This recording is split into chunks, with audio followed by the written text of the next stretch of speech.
Thank you to all of our viewers, questioners, commenters. At 6:45, let's go ahead and get the show started with our first guest, who is chiming in from Quarantine Central. Monica Broussard. Followers of the link might remember Monica. She was on the show, I want to say it was about 2-3 weeks ago, Monica? Correct. 3 weeks ago. Right. And so her daughter had a surgery out in Hawaii. And so we spoke to you while you were in quarantine in Hawaii. And now we're speaking to you while you're in quarantine on Guam. Yep. Quarantine part 2. Quarantine queen. Quarantine queen. As a matter of fact, I think I'm going to make me a certificate of completion. So when I get out of here, I'm going to post it. You've earned your 28 days total. Yeah. But I'm still good. I'm still smiling. You've earned your quarantine badge. First, how's your daughter? She's good. She's up. She still has pain, but she's not in the same pain as she was prior to all of this. Wow. So, but she's actually, honestly, I'm very surprised with her because she's got really good spirits, given everything she's gone through. As a matter of fact, she's still doing schoolwork. Yeah. That's so. You couldn't get an exemption? She's right there. Did you try and get an exemption? Hi, Nan. Good morning. Hey, good morning. Good morning, Guam. Where are you at, Nan? Are you at Adusit? Where are you at? Well, I will tell you this much. There is no exception. If you've never been in quarantine, I will tell you, judging from this list that they gave you and you signed, there's no exception. You could come in, even if you are a dialysis patient, they have on the paperwork that they give you, they'll transport you and bring you back to the quarantine until you get tested. So did you come in with a test, Monica? If you get tested prior to coming in, that's not accepted. Wow. So that's interesting because there's a little bit of, there's some confusion here because I know some people who were never in quarantine and they got an exemption. So you just tell, so your daughter had surgery in Hawaii, right? She came back and... at Straub. She was actually at Tripler. They brought her to Straub and then back to Tripler for recovery. Here's a crazy thing. When we got in and we landed here, it was around 8:30ish. You're just coming in, and honestly, at that point, I felt like just a number on that flight. They never asked us why we were returning, what's your health state, nothing. There are health officials there when you go get your bags, but they're just there to hand out your health clearance. It's called a health clearance now. You just go, you line up with everybody. I mean, there are people that look distraught. There are people that were barely walking. There are people in wheelchairs, but I mean, they'll tell you, go to this line, go to this line. I did mention to somebody is an official of Gov Guam. I said, hey, we came back from medical, my daughter just had surgery. And do I get to go in that line where I see all the people in wheelchairs and everything? He's like, no, go to that line. She's not a baby. I was like, okay. And then after we were lining up, he's like, oh, you just had surgery? Oh, let's go to this line. The process in itself, I really, really, I hope that the government officials are watching this right now and listening. The process is broke. You would think after almost 7 months, something is figured out. I was on the flight for almost 8 hours. There is a manifest with all of our names on it. And I know this because when I turned in my health paperwork, I saw my name. I don't understand up until this point why it takes almost 4 hours to get to a room from the time you land. Monica, so let me ask you this. There's a process to fill out a bunch of paperwork from the public health website that for the exemptions. So did you do that? Because I'm just kind of struggling with this because we got strong, healthy UFC fighters getting out of quarantine. We got, strong, healthy congressmen getting out of quarantine. And then here we have your daughter just got cut open in Hawaii and they gave you the cold shoulder. So it's really inconsistent. And it seems like the little people, if you don't have any connects, then sorry. Correct. Remember what I told you, my last name ain't nothing. But even at that, it's ridiculous. If you had, you should have had 8 hours to prepare for this. Everything is handwritten.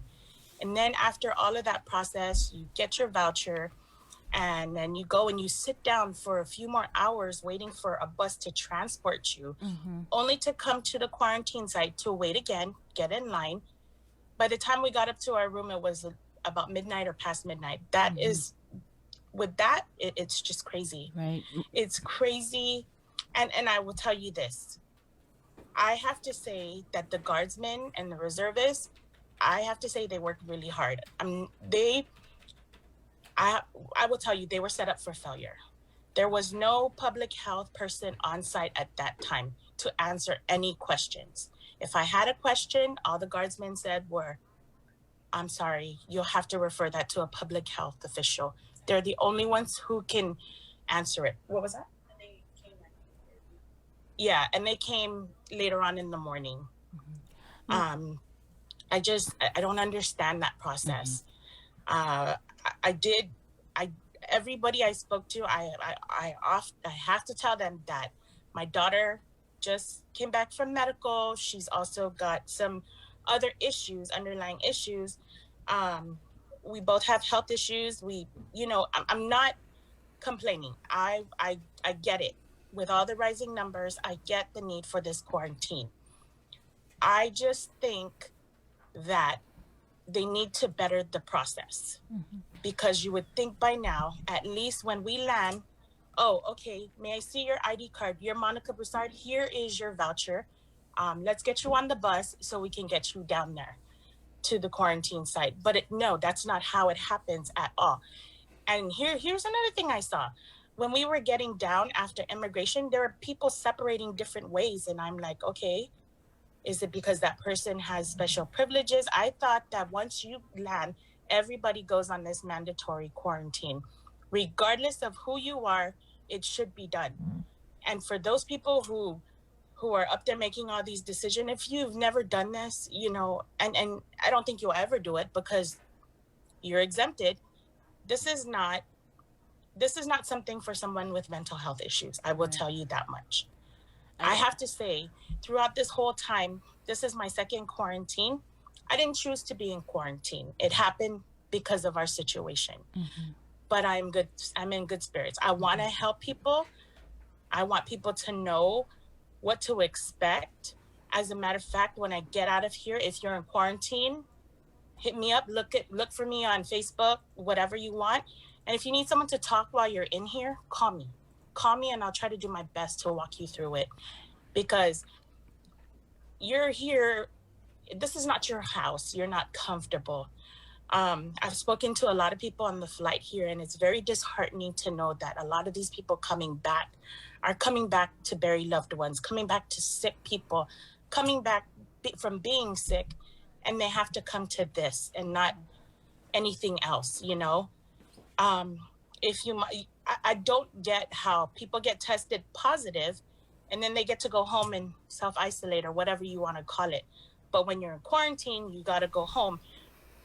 The moment we got on that bus, I felt like I was going to a penitentiary. It felt like you're a prisoner. It felt like I said, you're a number and that you're being driven to a prison site. And I felt alienated. It's crazy. They need to fix the process. Yeah. Monica, Don't have a problem. Yes. when you arrived, you said it was 4 hours at the airport. Were there like hundreds of people that came in with you, or were waiting? No. I even took pictures. I took pictures of how you just Send there. it over, wait. Monica. How many people would you say were there?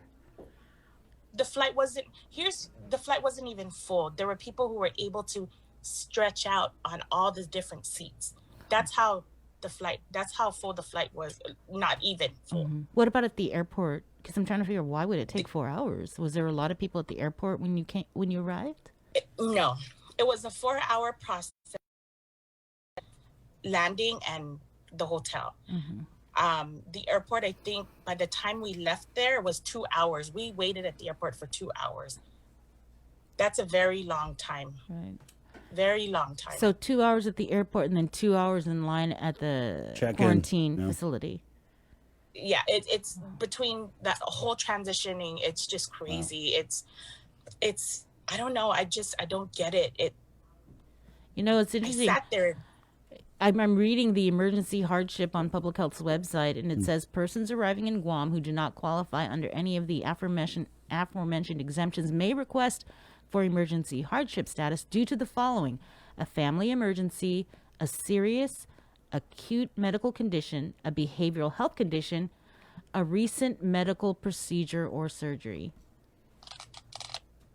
But you're not given the exemption. So you read the website and it tells you all of that. You're Yeah. not given the exemption. You're still brought to the quarantine.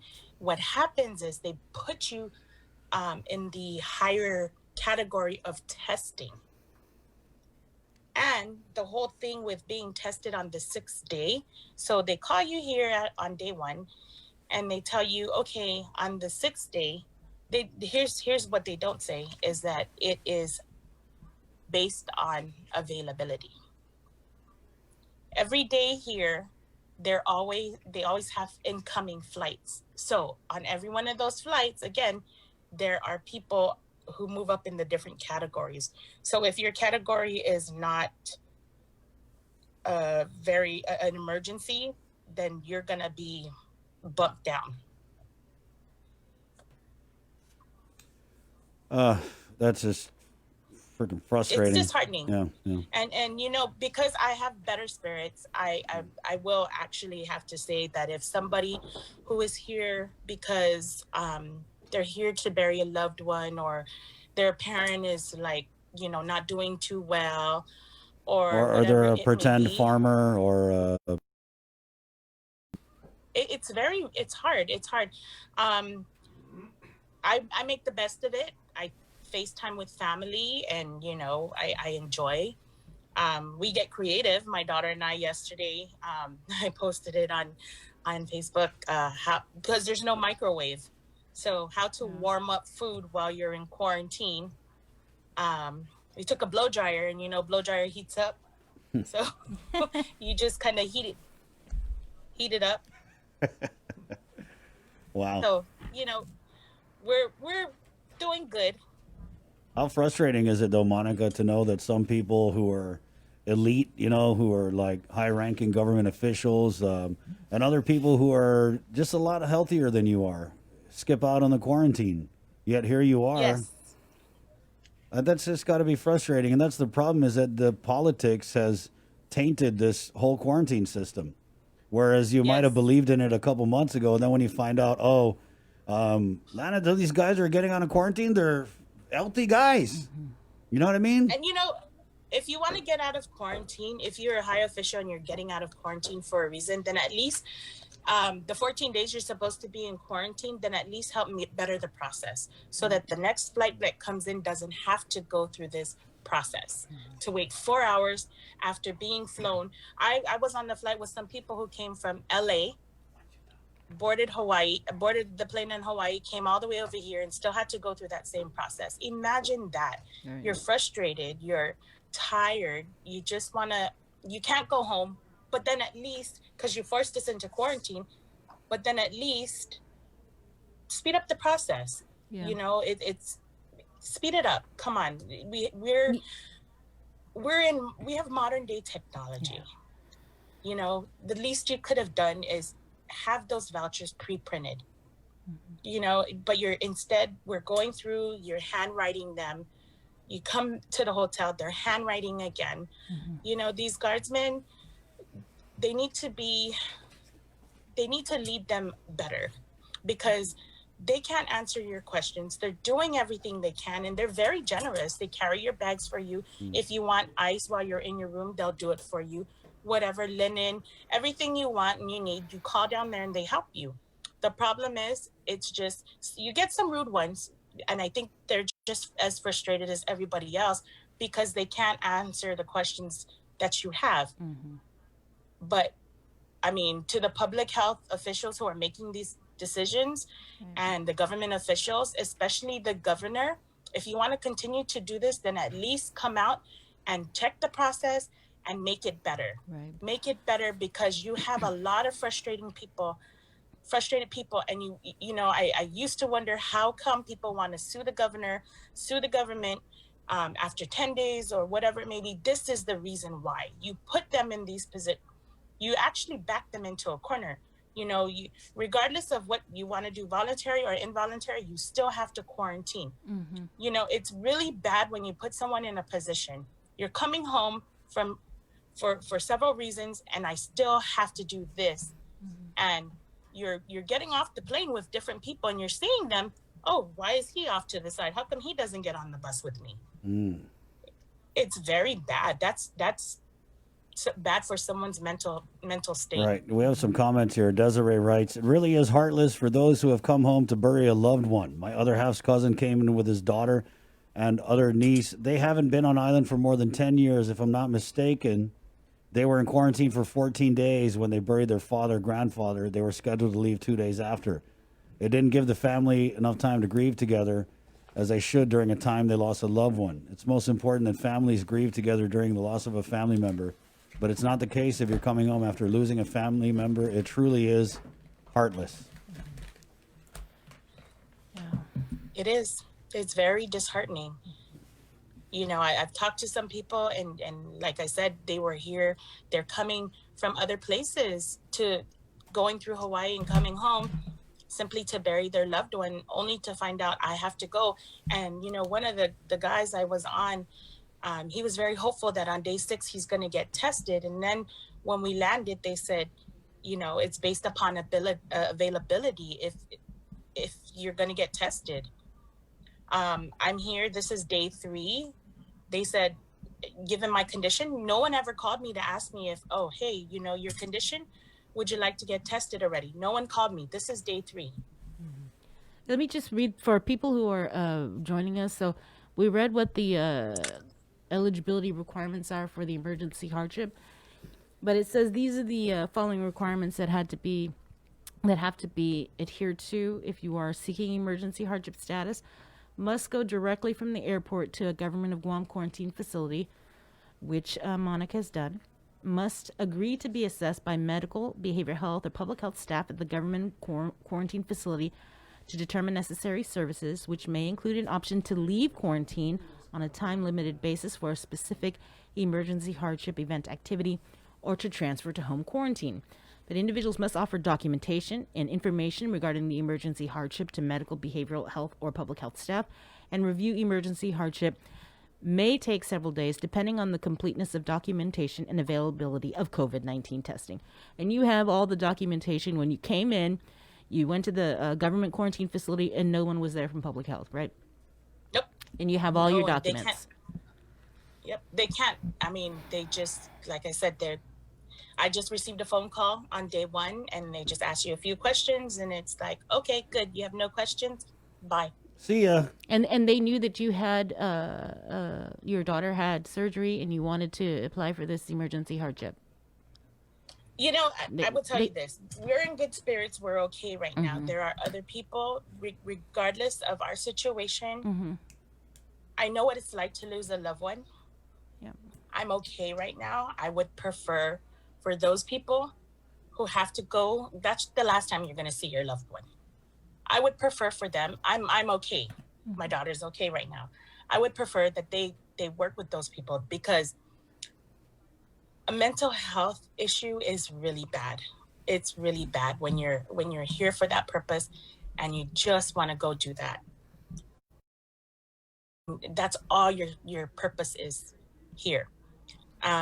You're from Guam, you're from the islands. Everybody knows what family's all about. We're very close, and just give those people that opportunity. Give them that chance to go and see them for the last time. Yeah, it's really mind-boggling to, and we've had so many people come on this show. We've had people who are here, like you said, to bury their loved ones. We've had people who are here to see their relatives on their deathbed, but they miss that opportunity to say goodbye because Yep. they're stuck in quarantine. And yet you read about And other people who are just walking right out of the airport. Yeah. correct. And just imagine what's going through that person's mind who can't even get out to go do that.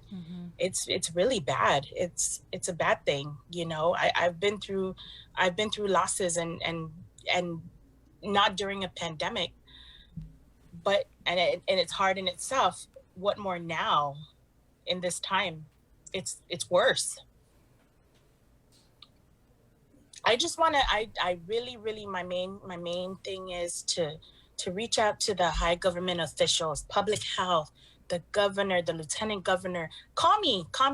Hey, look me up. I'll call KUAM, ask for my number. I'll even give my number. Call me and ask me how can I guarantee you nobody ever asks the people who process. It doesn't look like we're going to get out of this anytime soon. So let's work. Let's work together. And I challenge all those people. Let's see. I will keep you posted, Chris, Bree, Jason. I will keep you guys posted. I challenge those high officials. I bet no one will call me within 30 days, you know, to ask me, hey, let's work together. How can you help me help the government? I'll help you. If you want me to write down everything and what I think, you know, how you can help other people, I guarantee you no one will call me. I don't know. It's election year. It's election year. Well, we'll see. We'll see what happens. We'll see what happens, because I will tell you this right now. This is not about whose votes you got. This is not the time to say, hey, I'm running again. Let me, how can we better this? No, I don't need that. I really don't need that. That's not what no, help the people. Help the people. This is what we need. Because you're going to have more mental health issues in the end than you are positive cases. Yeah, actually, someone from the speaker's office just messaged me, hey, what's this lady's number? So, pretty sure they'll be in touch. Told you. Hey, it worked when I was in Hawaii. And like I said, I am willing to help. I can do, let me help you guys better your process. And I'd like to see how much better this process is going to be. It's a very frustrating process. I didn't do this for a leisure travel. I did this for a medical travel. You know, we'll see what happens, because my daughter has another procedure coming up. And if they cannot do it on Guam, we have to go back the same route. And that's about 2 months from now. And I'm pretty sure that 2 months from now, we will be in the same situation. So I will see.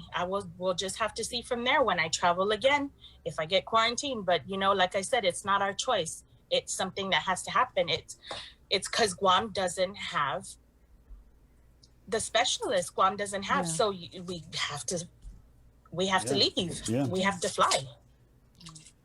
Yep. Sadly, I mean, that's a perennial problem. We're underserved medical community, and there's just so many services here that our people can't afford. So they're forced to go off island, and when they do that, they fall in this quarantine trap. So, Monica, we appreciate you sharing your story with us. I'm so saddened that this quarantine process, to me, outside looking in, it's become political. It's clear that if you have a connect, you can walk, or if you're a high-ranking government official, elected or otherwise, you can just waltz right out of the airport. Meanwhile, the little people get locked up, and no one's calling you. It's just frustrating. It's criminal. It's criminal to me, Monica. And you know, I'm not asking for special favors. I'm not asking to be released early. If I have to go through this process, I get it. I have a bedridden mother at home, and I'm worried about her safety. So I have to do this process. And this is why I know I have to do this process. I have my husband who works for the military as well. So I know I have to go through all of this process to make sure that we don't bring anything home. I get it. And I get that whole quarantine, and, you know, we want to flatten the curve, correct. But my thing is the process coming in to get you to the quarantine site. That has to be fixed. That has to be fixed. It's very bad. It's a poor process. It's broken. Thank you, Monica. Thanks, Monica. We'll be praying for you, and check your phone. Yeah. We'll pass along the number. Let us know if anything happens. Okay. We should do a lottery. We should do a lottery. Which senator is going to get to help Monica? Jay? Yeah. Hey, Monica, this is Jason, and I know you said at the beginning of your interview, and you were saying people can, reach out to you on Facebook. We've actually got your Facebook handle up, so I'm thinking once this interview's over, you can expect probably a lot of new friend requests, and they might, be able to give, you and your daughter, hopefully some inspiration. You might be able to make new friends, reach out. That's what it's all about, and you'll undoubtedly be able to interact with people who are going to have been uplifted by you and would like to uplift you too. And people might offer their help as well. So we're passing that along. Funny you should say, because in Hawaii the same thing happened. Oh. And you are from the Rivera family, and that's part of your Facebook handle. So they got, hey, Rivera family, Yes. like we don't leave our people behind. You know how we do things on Guam. Enough of Malik, man. Let's help her out. Honestly, I think that just if they want to help, see what these people here in the quarantine site. My husband, the first day I got here, put my list together, but I think there are some people here that may need assistance too. Maybe offer something. Hey, who there doesn't have family at the site? What can we bring them? Can we bring them something other than the water? Just different things. Some people find, bring them a book, bring them I found it funny that most hotels have Bibles, and my daughter pointed that out the other day, that she opened the drawer. She's like, what? No Bible, no pen, no notepad? Some of those things could actually help people. People like to jot down their thoughts. People like to read the Bible to pass time. There was nothing in the rooms. Godless quarantine. I hate it.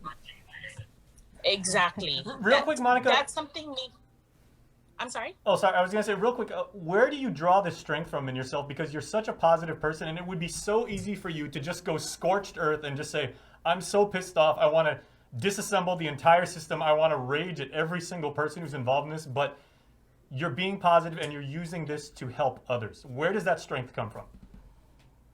Jason, I've been through a lot in the past, and I will tell you this. It is useless to be mad at someone. It is useless to be mad at a process, because the more you're mad, you forget that there is a way that you can help the process, and just don't be mad at it. Just see if you can reach out some other way. I have a lot of things that go on in my life, and I resort in baking. I will tell you, I know my husband's going to be mad at me, but I don't know what I miss more, my baking or my husband. He's going to be really mad. Sorry, hon, if you're watching. But well, you want to give your husband a shout out, since he will be watching at some point. You want to give him a shout out? Yeah, we love him very much. He has been the background of all of this. He's been our biggest strength. He's who gives me strength. He catches me, and we've come a long way. So, I thank him a whole lot. I thank I have my sister. She's amazing too. She's been the one taking care of my mom, and she's been holding it down. She's every day we FaceTime. My aunt in California. We just have they keep me sane throughout this whole process. So, and it helps that I'm with my daughter too. My daughter's a comedian, so it helps me. But we're just the family of positiveness. It's useless to be mad at something that is out of your control. Yes, that's beautiful. But like you said, cinnamon roll's not bad either. What's that? Cinnamon roll's not bad either, but family is most important. But cinnamon roll's pretty good too. Yeah, it's useless being mad at anything or anyone, because you're just gonna cause undue stress on yourself. And why do you want to do that? Don't do that to yourself. It's already bad you're in certain situations. Just be positive about things. Hey, if you have to start somewhere, Tell yourself, I woke up this morning. That's the first thing you tell yourself. I was given this another day. Amen. I'm blessed. I woke up.